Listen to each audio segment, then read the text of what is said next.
দর্শক, স্বাগতম আপনাদের জামানস ভয়েস শোনার জন্য ভয়েস ফর ডেমোক্রেসির পক্ষ থেকে। দর্শক, বাংলাদেশের অনেকগুলো আলোচিত হত্যাকাণ্ডের মধ্যে একটি ছিল চিত্রনায়ক সোহেল চৌধুরী হত্যাকাণ্ড। সেই চিত্রনায়ক সোহেল চৌধুরীর হত্যাকাণ্ডটা আলোচিত হওয়ার একটা মূল কারণ ছিল, সেটার প্রধান আসামি ছিলেন আজিজ মোহাম্মদ বাই। একসময় আজিজ মোহাম্মদ বাইকে নিয়ে ঢাকা সহ সারা দেশে এক ধরনের আতঙ্ক কাজ করত মানুষের মধ্যে, এবং অনেকেই তার বিরুদ্ধে অভিযোগ করতেন যে সেই আজিজ মোহাম্মদই ঢাকা শহরের মাফিয়া জগৎকে নিয়ন্ত্রণ করেন। কথিত আছে তার বিরুদ্ধে অ্যাকশন নেওয়ার জন্য সাবেক রাষ্ট্রপতি হুসেইন মোহাম্মদ এরশাদ সাহেবও চেষ্টা করেছিলেন, কিন্তু পরবর্তীতে তার এই মাফিয়া জগৎকে নিয়ন্ত্রণ করার জন্য, তাকে আইনের আওতায় আনার জন্য চেষ্টা করলেও তিনি নাকি ব্যর্থ হয়েছিলেন, তার মাফিয়া জগতে এতই শক্তিশালী নেটওয়ার্ক থাকার কারণে। কতটুকু সত্য মিথ্যা দর্শক, সেটা হয়তোবা, যেহেতু এখন তিনি আবার আলোচনায় আসছেন, আস্তে আস্তে হয়তোবা তার এই বিষয়গুলো বের হতে থাকবে। তিনি মূলত সোহেল চৌধুরী হত্যার পর থেকে পলাতক আছেন। এই দীর্ঘ 25টি বছর অপেক্ষা করতে হয়েছে একজন স্বনামধন্য চিত্রনায়কের হত্যার মামলার রায় দিতে। কেন এই দীর্ঘসূত্রিতা? হতে পারে আসামি যারা, তারা অত্যন্ত প্রভাবশালী, শক্তিশালী, যার ফলে তারা বিভিন্নভাবে আইনকে প্রভাবিত করার চেষ্টা করেছে, এবং তারা বিভিন্নভাবে আইন প্রয়োগকারী সংস্থাকেও ম্যানেজ করে তদন্ত রিপোর্ট দিতেও সেই ক্ষেত্রে তারা হয়তোবা প্রভাব বিস্তার করে সময় ক্ষেপণ করেছে। যাই হোক, পরিশেষে 25 বছর পর এই যে মামলাটার রায় হয়েছে, অ্যাটলিস্ট কিছুটা হলেও মানুষের মধ্যে এক ধরনের আশার সঞ্চার হবে। তবে এটা আমাদের মনে রাখতে হবে, এটা হচ্ছে নিম্ন আদালতের রায়, এবং সেই আদালতের অবশ্যই তারা আবার আপিল করবেন। সেই আপিলে গিয়ে পরবর্তীতে উচ্চ আদালত কি করেন বা না করেন, তার উপর নির্ভর করবে চূড়ান্ত ভাবে মামলার রায়টি। একটু আমরা দেখে নেই দর্শক, এই মামলাটা খুব সংক্ষেপে আমি একটু বলেই।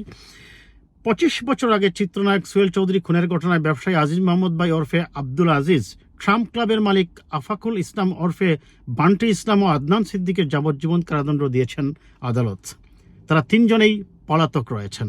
বাকি 6 আসামিকেই খালাস দেওয়া হয়েছে। গতকাল ঢাকার দ্রুত বিচার ট্রাইব্যুনাল 2-এর বিচারক অরুণাভ চক্রবর্তী এই রায় ঘোষণা করেন। একই সঙ্গে তাদের প্রত্যেককে 2 লাখ টাকা করে জরিমানা করা হয়েছে।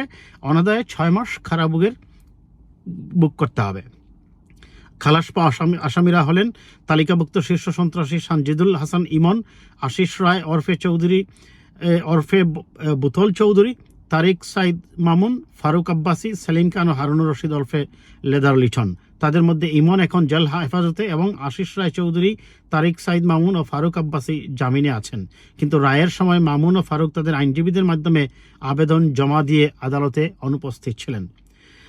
রাষ্ট্রপক্ষের কাগজপত্র তথ্য অনুযায়ী 1998 সালের 17 ডিসেম্বর রাজধানীর বনানীর ট্রাম্প ক্লাবের সামনে সোহেল চৌধুরীকে গুলি করে হত্যা করে সন্ত্রাসীরা।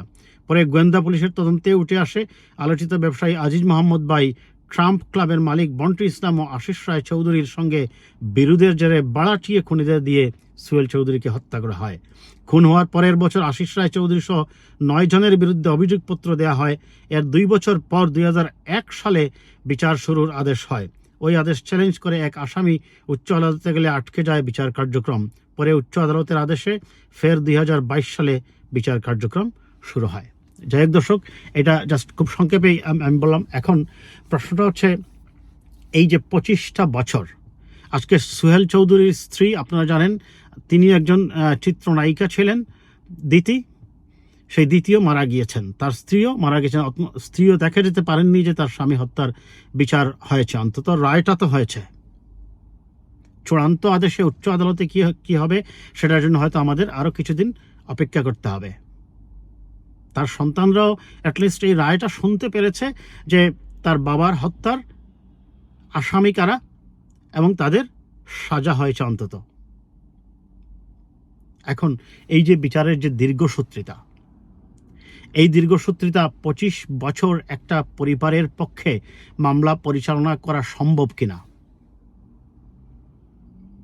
বিশেষ করে যদি একান্তই মধ্যবিত্ত বা নিম্ন মধ্যবিত্ত পরিবারের মানুষ হয়, তার পক্ষে তো মামলার এত দীর্ঘদিন পরিচালনা করা এটা কোনোভাবেই সম্ভব নয়।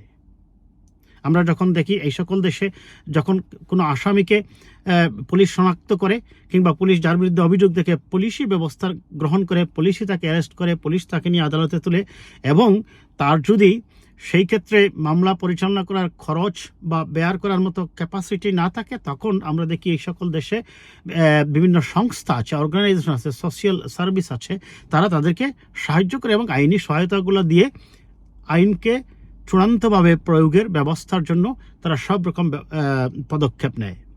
কিন্তু বাংলাদেশের প্রেক্ষাপটে হয়তোবা এমনটা সম্ভব নয়, এবং বিশেষ করে এই আজিজ মোহাম্মদের মতো এইরকম শক্তিশালী বিজনেসম্যানদের বিরুদ্ধে দাঁড়ানোর মতো ক্ষমতা কয়টি পরিবারেরই আছে, এবং বাংলাদেশে কম বেশি এই সকল ক্ষমতাবানরা এবং যারা এই মাফিয়া জগৎকে নিয়ন্ত্রণ করে তারাই মূলত এই ধরনের খুন খারাপের মতো ভয়ঙ্কর অপরাধের সাথে জড়িত হয়। কাজেই বিচারের এই দীর্ঘসূত্রিতা যাতে না হয় এবং বিচার প্রক্রিয়া ত্বরান্বিত করার জন্য বিশেষ করে বাংলাদেশে যে মানবাধিকার কমিশন আছে এবং আরও যে সোশিয়াল অর্গানাইজেশনগুলো আছে, আমি মনে করি তাদের আরও বেশি এগিয়ে আসা উচিত এবং বিশেষ করে এই অন্তত এই আলোচিত হত্যাকাণ্ডগুলো সম্পর্কে যেন তারা আইনি সহায়তা দেয়, আর্থিক সহায়তা দেয়, তাতে করে সমাজে ন্যায় বিচার প্রতিষ্ঠার জন্য, সত্য প্রতিষ্ঠার জন্য মানুষ কিছুটা হলেও উপকৃত হবে। আর এই দীর্ঘসূত্রিতা পরিহারের জন্য অবশ্যই সবচেয়ে বেশি আমি দায়ী করব আইনজীবীদেরকে।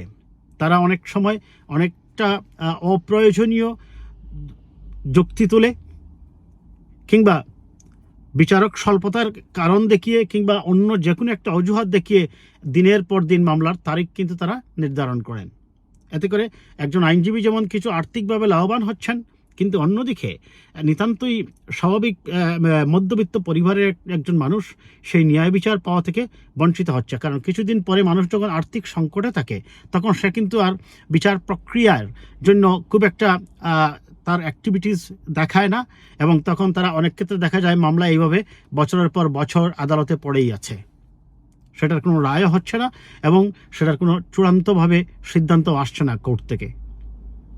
কাজেই আমাদের এই ব্যাপারে অবশ্যই সকলকেই সোচ্চার হতে হবে যাতে এই মামলার দীর্ঘসূত্রিতা না হয়ে যত দ্রুত পারা যায় এই মামলাগুলা, যখন একজন বিচারক বুঝতে পারবেন একজন আসামিকে, মানে তার কথার থেকে আমি মনে করি যখন তার কাছে এটা মনে হবে যে সে আসামি, তখন আমি মনে করি বিচারকও এখানে অনেক সময় কিন্তু প্রশ্ন করে সেখান থেকে তারা বিষয়টাকে হাইলাইট করতে পারেন এবং এই কথায় কথায় আইনজীবীদের তারিখ চাওয়ার যে আবেদন এগুলা মঞ্জুর না করে যত দ্রুত পারা যায় মানুষকে ন্যায় বিচার দিতে হবে, ন্যায় বিচার নিশ্চিত করতে হবে সমাজে।